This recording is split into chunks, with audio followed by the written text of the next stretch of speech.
What's going on, guys? Ted from Immersion here. Hope you're having a great Pokemon Day, 20th anniversary of Pokemon, but that's not what we're here for. It's time for your D&D update. This week we've got not a ton of stuff. We got a couple of Kickstarter updates, some interesting stuff regarding Curse of Strahd, a little preview of one of the new backgrounds, and potentially that leads us to some new information as well. A Reddit AMA with Chris Perkins, and another Sage advice for the month of February. So stay tuned.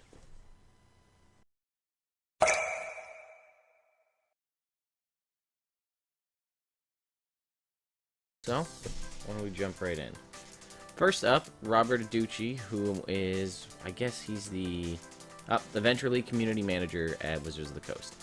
So, he posts a lot on the D&D Adventure League Facebook group, and he's pretty active on Twitter, and even sometimes within the DMs Guild groups on Facebook as well. In the most recent Dragon Plus that we covered last week, there was the breakout where you could download the new kind of intro mission called Death House, and he's got a little bit of information here about the DM's rewards, how different things are supposed to work, mists. It's supposed to be able, this one thing gets 6 characters from first level to 3rd level, so that's pretty big. But it's not really combat heavy, it's mostly kind of RP and exploration heavy. And they mention in that Death House thing the Haunted One background, so he gives us a link to it, which is fantastic. This is a brand new background called the Haunted One. It's interesting though because you only get 1 skill proficiency. Choose 1 of Arcana, Investigation, Religion, or Survival. And that may be balanced because you can choose an exotic language, Abyssal, Celestial, Deep Speech, Draconic, Infernal, Primordial, Sylvan, or Undercommon, which makes me think, upon further review, that when any of the other backgrounds say you gain a language, that means you do not gain an exotic language, meaning you only can gain a regular one. It doesn't specifically state, but this makes me think that that's why. You can get a Monster Hunters pack, which I'll go over in a second. That's that little sidebar here. And 1 trinket of special significance. You can choose, and this is the big one, choose 1 or roll on the Gothic Trinkets table in this appendix. The appendix, unfortunately, is not attached to this, but that means we might be, like, similar to what we got in Elemental Evil, which they released on the Wizards of the Coast website. We might be getting a whole new list of trinkets, but they're all Gothic themed. Essentially, your character went through some sort of harrowing event, and that's what led you to become a Haunted One. These are the different events, like an Oni captured your brother, your sister, or something like that. Monster Hunter pack, normally it goes for 33 gold. It includes a chest, a crowbar, a hammer, 3 wooden stakes, a holy symbol, a flask of holy water, a set of manacles, a steel mirror, a flask of oil, tinderbox, and 3 torches. You have the feature Heart of Darkness. Basically, this is sort of like a folk hero situation. Commoners might fear you, but out of your fear, they will give you respect. So unless you present danger to them, they will kind of take up arms to fight alongside you, should you be facing an enemy alone. It's a pretty neat one. And again, here's the harrowing event. Like here, an Oni took your sibling on a cold dark night, and you weren't able to stop it. So some very tragic event, harrowing, if you will, affected you as a child, and that's why you are now a Haunted One. And again, new traits, bonds, ideals, and flaws. And then, there you go. Next Friday, actually, is early access to Curse of Strahd. Hopefully, I'll be able to obtain it on that Friday, and then I'll be able to do another What's New in Curse of Strahd, like I did with Sword Coast Adventure Sky. This was an interesting article. Wizards of the Coast paying fans to scan old D&D books for Drive-Thru RPG. In return, you'll get $50 bounty per title. You're looking for high-quality scans, blah, blah, blah. The links will all be in the description. If you're interested, you might want to check that out. If you've got a lot of old books and you want to scan them, make yourself a little money on the side. There was an AMA with Chris Perkins. This was on Thursday. This was kind of just the article. This is a kind of a call out here where somebody asked, what was this all about? I forget. About preparing for publishing an adventure and things like that. How to balance what you're supposed to tell people and what you shouldn't, like, facing things back and forth. And Chris Perkins basically says you have to communicate things that can be done without basically driving people where they should go, because it's ultimately the person running it, it's their game. The sage advice for this month, some useful stuff. Big one, you can technically use sneak attack twice in a round. Huge, blew my mind. You can only use it on one attack. So if you're a rogue and you have access to 2 attacks and a bonus action attack, your sneak attack would only apply to one of those 3 that hits. The first one, you don't get to choose. So if you stab with your dagger and it hits, sneak attack applies to that. If you stab and you miss and you stab with an offhand, then that counts. You get the sneak attack on that. However, if you somehow get a reactionary based attack, it will have sneak attack.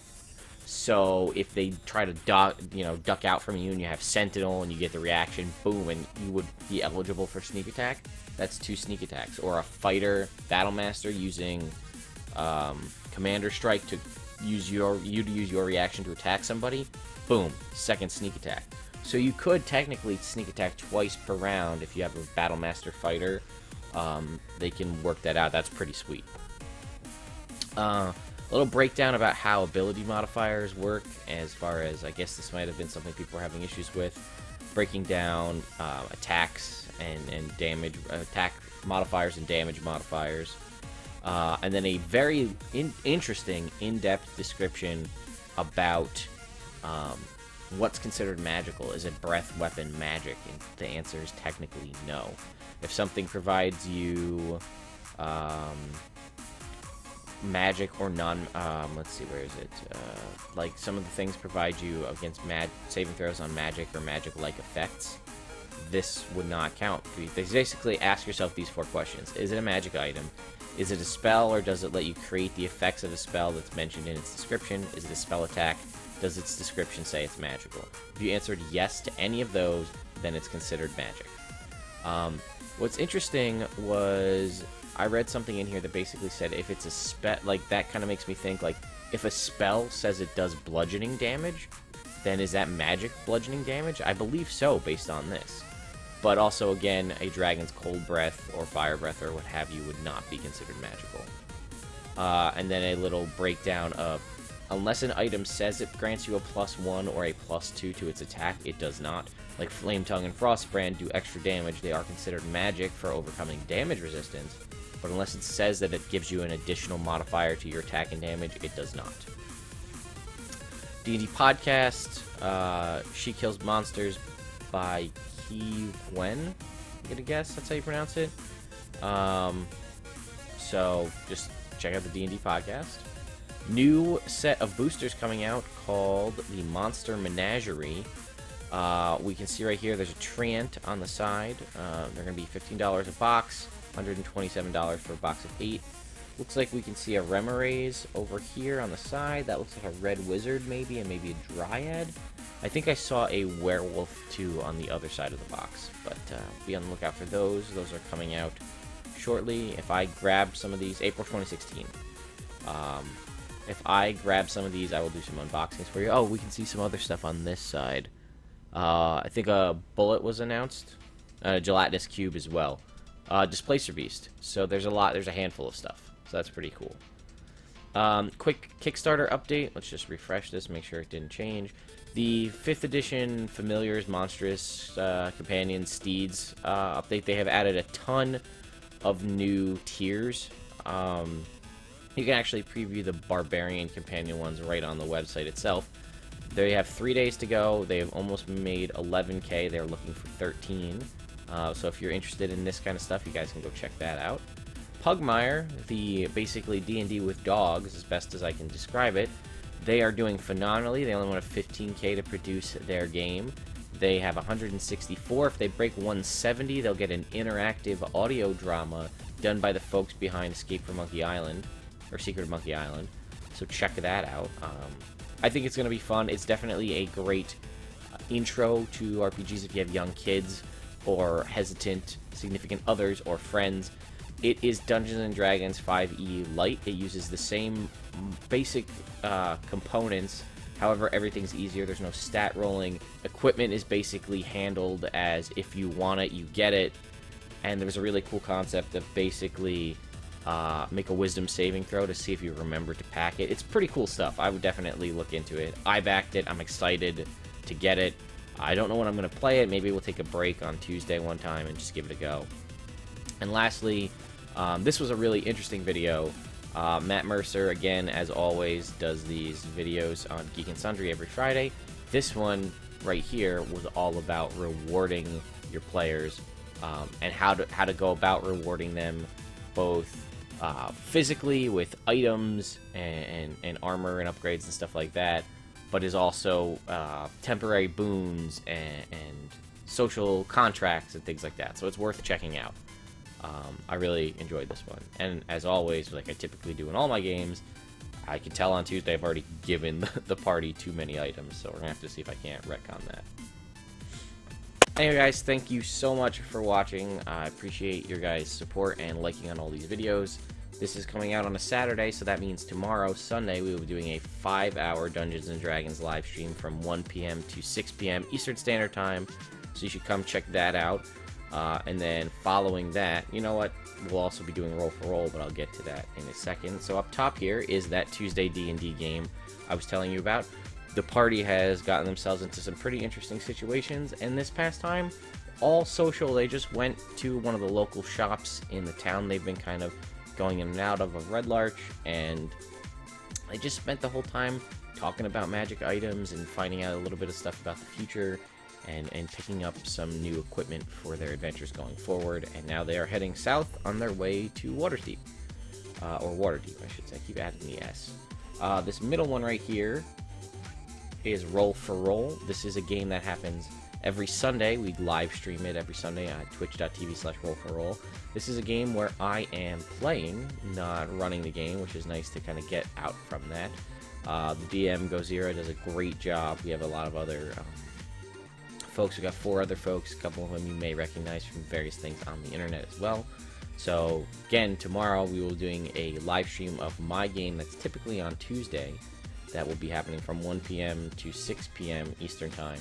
Then there'll be a little bit of a break, and then at around 9 p.m. we'll be jumping on for Roll for Roll, while I'll be a player for another 2 to 3 hours.